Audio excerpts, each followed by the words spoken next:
Hospital Porter's pride and dignity stop. The New World Order. Welcome to Herpanwo TV. I am Ben Emlyn Jones, and today I want to talk to you about progress. And now we all know what progress means, don't we? It's very much a loaded term in modern Western society. It invariably means scientific discovery, technological invention, economic growth, materialistic expansion, and on a personal level it means the acquisition of money, property, power, social status. And yeah, Western society has achieved many great things. We've got planes, trains, automobiles. We've sent rockets into space, put men on the moon. You caught me out there. Everyone uses that example, don't they? In fact, I don't think anyone's walked on the moon, but that's a story for another time. Anyway, Western society has achieved many great things, like the internet. You're watching YouTube now and watching this film. You can thank Western society for that. There are other societies that are less technologically advanced, but they are more spiritually advanced, many of them.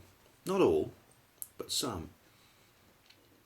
But we in the West look down on those cultures. We call them backward, savages, barbarians, and I take issue with that. I'll explain what I mean. In 1855, the President of the United States, Franklin Pierce, wrote to Chief Seattle, who was leader of a tribe of Indians in Washington State, USA, with an offer to buy their land. The government was doing this a lot with Indian lands in those days. The chief was offered a large amount of money, enough for all his people to live comfortably for the rest of their days on the reservation. Now, what would you do if someone made you an offer like that? It's a buyer's market, boys, and we're in the driving seat because he's come to us. Let's duck and weave. Let's wheel and deal, get him to push the price up a bit, And just when he's about to make his final offer, we say, done, close the deal now. Handshake across the table, down the bank, bosh, we made a killing. But that's not what Chief Seattle wrote in reply. Instead, he wrote this in reply. The great chief in Washington sends word that he wishes to buy our land. The great chief also sends words of friendship and goodwill. This is kind of him, since we know he has little need of our friendship in return. But we will consider your offer, for we know that if we do not do so, the white man may come with guns and take over our land by force. What Chief Seattle says, the great chief in Washington can count on, as truly as our white brothers can count on the return of the seasons. My words are like stars. They do not set. How can you buy or sell the sky, the warmth of the land? The idea is strange to us. Yet we do not own the freshness of the air or the sparkle in the water, so how can you buy them from us? We will decide in our time.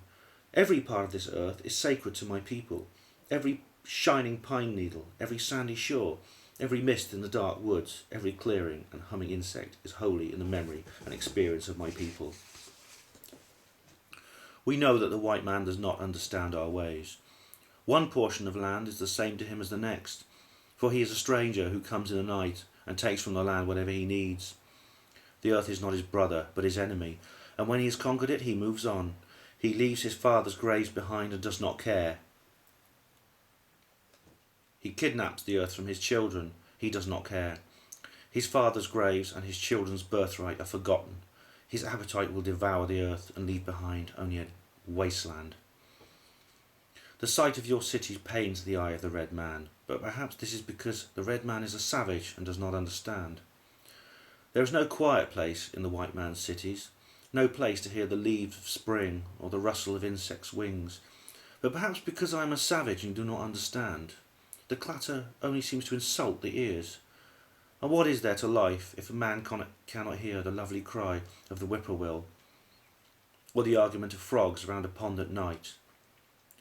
The Indian prefers the soft sound of wind darting over the face of the pond, and the wind itself cleansed by the midday rain or scented with the pinon pine. The air is precious to the red man, for all things share the same breath, the beasts, the trees, the man. The white man does not seem to notice the air he breathes. Like a man dying for many days, he is numb to his own stench. If I decide to accept, I will make one condition. The white man must treat the beasts of this land as his brothers.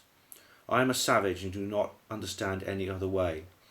I have seen 1,000 rotting buffaloes on the prairies left by the white man who shot them from a passing train. I am a savage and do not understand how the smoking iron horse can be more important than the buffalo that we only kill to live. What is a man without the beasts? If all the beasts were gone, men would die from a terrible loneliness of the spirit. For whatever happens to the beast also happens to the man. All things are connected. Whatever befalls the earth befalls the children of the earth. Our children have seen their fathers humbled in defeat. Our warriors have felt shame. After their defeat, they turn their days to idleness and contaminate their bodies with sweet food and strong drink. It matters little where we pass the rest of our days, because they are not many. A few hours, a few more winters, and none of the children of the great tribes that once lived on this earth, or that roamed in small bands in the woods, will be left to mourn the graves of people once as powerful and hopeful as yours. One thing we know that the white man may one day discover: our God is the same as your God. You may think now that you own him as you wish to own our land, but you cannot. He is the God of man, and his compassion is equal for the red man and the white. This earth is precious to him, and to harm the earth is to heap contempt on its creator. The whites too shall pass, perhaps sooner than other tribes. Continue to contaminate your bed, and you will one night suffocate in your own waste. When the buffalo are slaughtered, the wild horses all tamed, and the secret corners of the forest heavy with the scent of many men, and the view of the hills blotted by telegraph wires, where is the thicket? Gone. Where is the eagle? Gone. And what is it to say goodbye to the swift and the hunt, the end of living and the beginning of survival? We might understand if we knew what it was the white man dreams, what hope he describes to his children on long winter nights, what visions he burns into their minds so that they will wish for tomorrow. But we are savages. The white man's dreams are hidden from us, and because they are hidden, we will go our own way. If we agree, it will be to secure your reservation you have promised. There perhaps we may live out our brief days as we wish, when the last red man has vanished from the earth, and the memory is only a shadow of a cloud moving across the prairie. These shores and forests will still hold the spirits of my people, for they love the earth as a newborn loves its mother's heartbeat. If we sell you our land, love it as we have loved it, care for it as we have cared for it. Hold in your mind the memory of the land as it is when you take it, and with all your strength, and with all your might, and with all your heart, preserve it for your children, and love it as God loves us all. One thing we know: our God and your God are the same.